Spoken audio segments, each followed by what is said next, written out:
Est-ce que vous ne craignez pas un retour de ce fameux quota sécuritaire qui fait que chaque responsable du parti au pouvoir a son quota?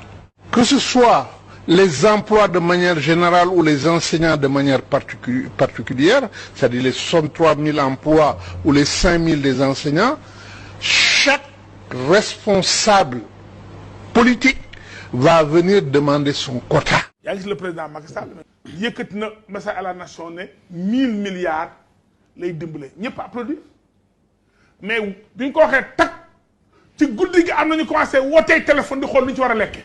Mais c'est comme ça que ça se passe. Chaque responsable viendra demander son quota. Mais eux, ils nous promettent la transparence. Ils peuvent promettre ce qu'ils veulent.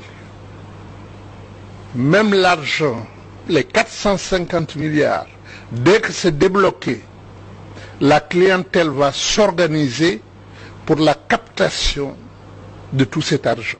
C'est évident.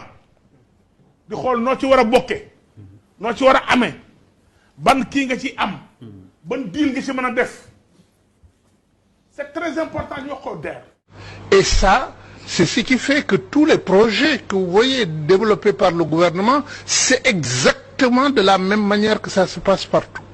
Est-ce que Prodac mos nga lire projet bi est-ce que xam nga ni Prodac ni ñu ko bindee ci papier bi bu ñu ko defee woon noonu les domaines agricoles communautaires la nege ni si jàpp naa ni coow lii lépp du am. xaalis boobu fu mu jaar. je ne sais pas fu ko sàkkal pexe. xam nga coow li bari na ay rapport am na ci kii naan jëluma kii naan jël naa kii naan jëluma et cetera. Donc les 450 milliards promis pour l'emploi des jeunes et leur insertion professionnelle, vous n'y croyez pas trop? Même s'il les débloque, il y a aujourd'hui à l'intérieur du pouvoir politique et de sa majorité des gens organisés pour capter tout l'argent.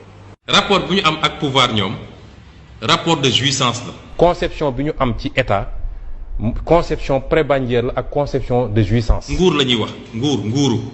son nañ fii Cissé Lo mu ne Macky yabuñu sax bay arrêté mandat bi 5 ans ndax ñun dañuy nguuru. man de dama bëgg ñu sedd ma bu ñu ma seddul ma baleen man foofu laa ne. kooku j'assume ce que j'ai dit. Vous êtes nommé aujourd'hui tel projet qui va recevoir l'argent pour les emplois.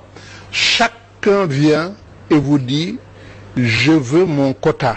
Macky Sall bu yoree pouvoir bi ak li ma ci daj di séddale sédduma. D'ailleurs assemblée xam nga lu député di wax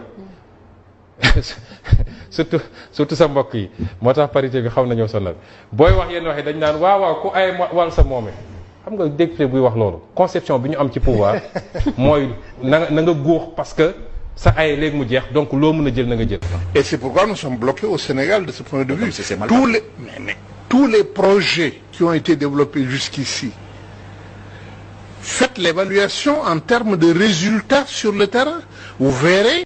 Inch'Allah danañu yeggale xeex bi parce que nag buñ ko deful Sénégal dina metti de. Imaginez leen dans 10 ans 20 ans avec ce système de corrompus, c'est des criminels donc ces gens-là.